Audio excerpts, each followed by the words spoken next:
Yeah, I just wanted to drop my 2 cents real quick. You know, there's over 3,000 people right now serving life sentences in our prison system for non-violent crimes. Think about it. Non-violent crimes. Over 3,000 people who are going to be in jail for the rest of their lives. A lot of the times drug related. Over 60% of those are African American. Under 20% of those are Caucasian.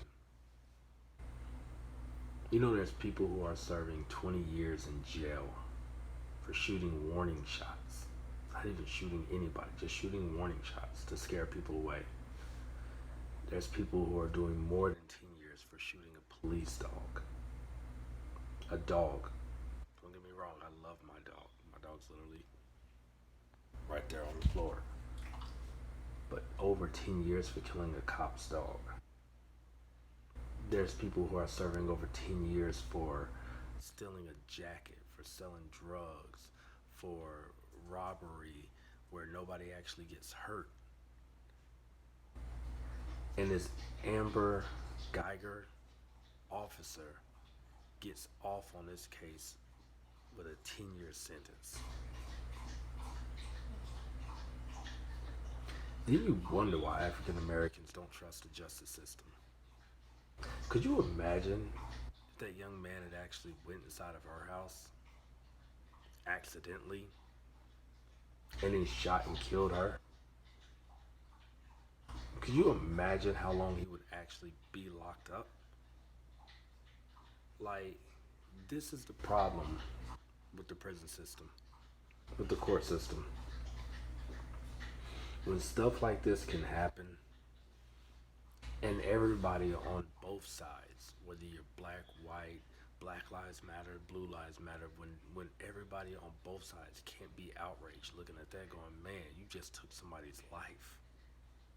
You walked in somebody else's domain, somebody else's home where they're supposed to feel safe, where they're supposed to feel secure, where they're supposed to not feel threatened, and you killed him.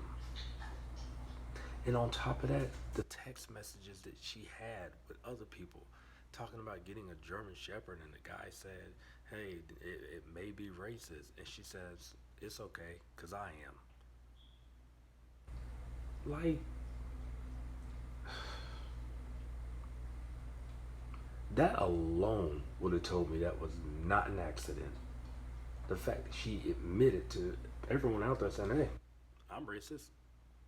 And then I go inside a black guy's house and I shoot him, and 10 years. Could you imagine if he had did that to her? This is why we, as a people, African Americans, do not trust the prisons, do not trust the court systems. You see this crap too many times, y'all. Whether it was that little white kid that raped that girl, and what did he get, like a week, and then he was already out. And then there was a black young man in college who got accused of rape and had like 20 something years. But the problem isn't just the fact that the court system is so crooked. It's the fact that people out there with voices stay quiet. They don't say anything. And I'm not talking about African American people, because a lot of times we will speak up and we'll march and we'll, protest and all this stuff.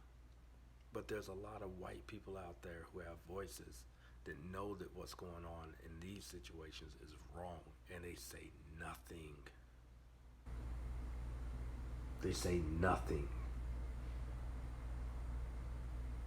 That was somebody's son. That was somebody's brother. I'm in my house right now. I'm not worried about somebody coming in here, but it would suck to know that if they did by accident and shot and killed me, there's a good chance they might get off if they're a cop and white.